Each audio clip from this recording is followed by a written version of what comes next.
একটা সবুজ জঙ্গলের ধারে থাকত দুই ভাই বোন খরগোশ, টেপ্পা আর টেপি।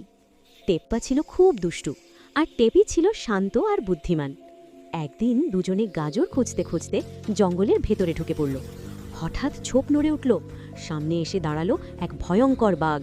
বাঘ গর্জে বলল, আজ তোদেরই আমি খাবো। টিপি ভয়ে কাঁপতে লাগলো, কিন্তু টেপ্পা ফিসফিস করে বলল, চিন্তা করিস না, আমার একটা বুদ্ধি আছে।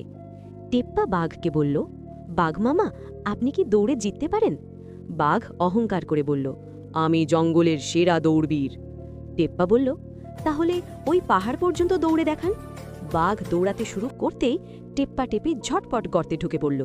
ফিরে এসে বাঘ দেখল খরগোশ দুজন উধাও। বাঘ হেসে বলল, আজ বুঝলাম বুদ্ধির কাছে শক্তি হার মানে। ভিডিওটি ভালো লাগলে লাইক, কমেন্ট, শেয়ার, সাবস্ক্রাইব করুন।